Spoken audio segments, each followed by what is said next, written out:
estamos eviachizando los conflictos. Esto que vos hablas de las sanciones, ante un conflicto que tuvimos importante en el colegio, más que nada de adolescentes, y vincular, porque ya no era solamente de que alguien empujó, o le pegó, o le sacó la silla, ya son conflictos, yo digo a niños pequeños, conflictos pequeños, niños grandes, conflictos más grandes. Y el colegio va creciendo y se nos va presentando conflictos vinculares y conflictos ya de adolescentes. Entonces, bueno, nos vimos en una situación de cómo resolverlo. Niños que venían de otras instituciones y familias que venían de otro colegio, me preguntaban, dice, bueno, pero en este caso los niños son, en algunos casos expulsados y en otros casos son sancionados con días de que no vengan al colegio. Entonces empezamos a reestructurar toda nuestra resolución de conflictos, libre de conflictos, a través de las prácticas restaurativas y de la justicia restaurativa. El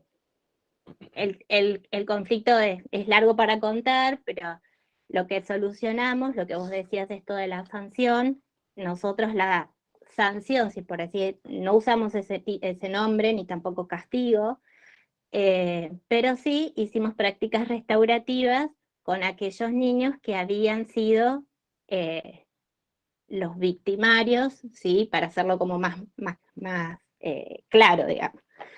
Los ofensores, que en realidad les decimos de esa manera, quienes habían ofendido a su compañera. Que los ofensores eran varones y niñas, o sea, no era solamente, ¿sí?, a una compañera. Entonces las prácticas restaurativas, porque resolviendo con el árbol nos dimos cuenta que el conflicto en realidad era la falta de límite y el cuidado.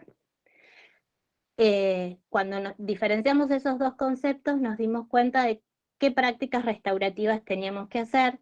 Entonces se les propuso a los niños, estos ofensores, que vinieran en contraturno durante un mes, 2 veces por semana, a cuidar y a ser tutores de alumnos más pequeños. ¡Wow! Quinto y sexto grado vinieron a ser tutores de primer y segundo grado en el turno tarde. Se les estableció un día, un horario, se los hizo responsable a los adultos también, quienes formalmente tenían que firmar un acta en el cual daban cuenta de que sus hijos habían asistido a esas prácticas restaurativas. No se los presentó a los niños como que habían nacido porque eso también fue una duda. ¿Cómo se presentan estos niños que vienen en contraturno a los más pequeñitos? Simplemente se los presentó como compañeros del turno mañana que vienen a colaborar y a asistir la tarea del docente y a sus propios compañeros en el turno tarde. Wow. ¿Qué pasó con estos niños que en su momento habían sido los ofensores, los también por sus compañeros, ¿no?, como los señalados, porque habían sido los que habían intervenido en esta situación, se empoderaron totalmente? Y finalmente hubo también que, como hace Ludere y como hizo Silvi, darles el diploma de las virtudes, porque en realidad ellos habían podido superar esta instancia del límite y del cuidado hacia el otro, vivenciándolo directamente con sus compañeros más pequeños. Obviamente las familias son las que más tienen miedos y prejuicios, ¿no? Y juicios, no prejuicios, juicios con respecto a lo que se hacía. Pero ellos vinieron muy contentos, ellos venían, de hecho, ¿qué pasó? Se contagió. Entonces, los que no habían sido ofensores querían también venir en contraturno a Wow. acompañar a sus compañeros a los más chiquitos. ¿Por qué? Porque veían que sus compañeros llevaban, no sabes lo que hicimos a la tarde con los de primer grado, y los ayudé a escribir, y les hice las letras, y los acompaño a leer un cuento. Entonces los habían empoderado de tal manera que todos querían ahora ir en contraturno. Si nosotros les decía a los papás que estamos nosotros, ¿no?, habituados a que al cuaderno rojo, a la nota a la expulsión, a la sanción no sé, de que no vengas por 2 o 3 días. Y en realidad eso, primero que no aporta en nada, para mí no era un aporte, y segundo de que le digo, a los chicos les digo, no vengan por 3 días, no justo en el caso de Amadeus porque ellos quieren ir al colegio, pero a otros grupos de niños, le digo, no vengan por 3 días y es lo mejor que les puede pasar. Yo dije, no, tienen que venir más días. Muy Entonces, bien. no tienen que no venir a Excelente. la escuela, tienen que venir más días a ejercer Excelente. sus acciones restaurativas porque ellos sí sabían por qué venían y a qué venían. Así que, bueno, nada, fue muy enriquecedor para nosotros porque sí fue eviatizar un conflicto de manera amorosa, pacífica, no generando más conflictos de los que ya teníamos, eh, y mostrando a las familias y al grupo de docentes en general que es posible resolverlos de otra manera. Me encantó. Genial. Está muy bueno el detalle que hicieron, que usaron en Amadeus, de cuidar, porque a veces se potencian las respuestas.